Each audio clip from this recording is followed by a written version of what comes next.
Hello दोस्तों, जय श्री राधे। आइए एक कहानी सुनते हैं। पता नहीं ऐसा क्या है इस सौम्या में, जिसे देखो इस पर फिदा है। दीप्ति का दिल जल रहा था। आज हैप्पी न्यू ईयर की पार्टी है, फंक्शन है, कोई खुशी नहीं हो रही थी दीप्ति को। दीपू बेटा, इस नए वर्ष का रेजोल्यूशन क्या है तुम्हारा? माँ उसे देखते हुए पूछा। यही, इस बार मुझे सौम्या के घर नहीं जाना है। मैं आज अपने घर में ही अपनी खास सहेलियों को बुलाकर पार्टी कर लूँगी। माँ, कैसी बात कर रही हो बेटा? क्यों नहीं जाओगे? सौम्या तो तुम्हारी सहेली भी है।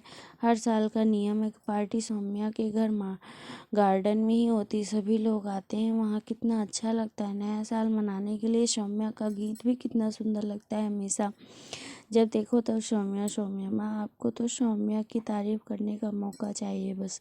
कुढ़ता हुआ मन दीप्ति की ईर्ष्या अभिव्यक्त कर रहा था।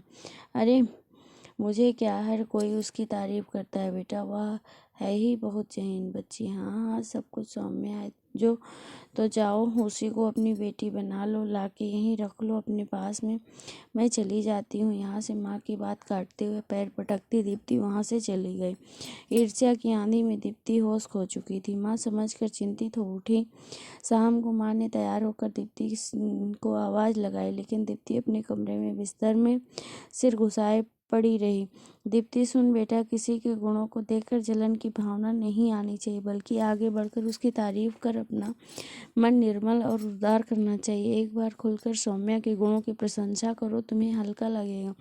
नए वर्ष में यही निश्चय करो कि हर अच्छे गुणों की खुलकर तारीफ करोगी, चिढ़ोगी नहीं। किसी से जलन, ईर्ष्या हमारे गुणों को अवरुद्ध करती है। स्वस्थ मन, स्वस्थ प्रतिस्पर्धा का गुण विकसित करो। मैं जा रही हूँ। अगर इच्छा हो तो तुम बाद में आ जाना। घर में अकेली पड़ी दीप्ति की आंखों के सामने पार्टी का पूरा दृश्य सजीव हो रहा था। हंसती घूमती, सबकी प्रशंसा का पात्र बनी सौम्या की तस्वीर सोच सोच कर वह कांटों पर लौट रही थी। यह ईर्ष्या की आग उसके कलेजे को जला दे रही थी। मेरी माँ भी मेरी नहीं है। मुझे यहाँ अकेले छोड़कर सौम्या के पास चली गई। उसकी सभी सहेलियाँ भी अपने माँ पिताजी के साथ न्यू ईयर मना रही हैं। उसके बुलाने पर भी कोई नहीं आया। दीप्ति का दिल सुलग रहा था अकेलेपन से घबरा कर। आखिर दीप्ति भी माँ के द्वारा इसे ड्रेस पहनकर सौम्या के घर पार्टी में पहुँच गई। ये सोचकर चुपचाप बैठी रही। किसी से कोई बात नहीं की करेगी, सौम्या से भी बिल्कुल नहीं। उसके पहुँचते ही सौम्या की मम्मी खुश हो गई। सौम्या को आवाज़ लगा, अरे देख दीप्ति बेटा आ गई, चल अब तो केक काटेगी। अरे बेटा, सौम्या तेरा इंतजार कर रही थी, बार बार तेरी माँ से पूछ रही थी कब आएगी दीप्ति। आज दीप्ति, चल वो अपना नया साल वाला गीत गा, फिर केक काटेंगे। उसे देखते ही चाहकर सौम्या ने कहा तो दीप्ति होकर बोल पड़ी, गीत तो मुझे गाना, पार्टी तो तेरी है। नहीं तो तेरी आवाज़ मुझसे ज़्यादा अच्छी है, इस बार गीत तुझे ही गाना पड़े। पास आकर सच्चे मधुर स्वर में बोल उठी। दीप्ति का कुड़ा हुआ मन अचानक पिघल उठा।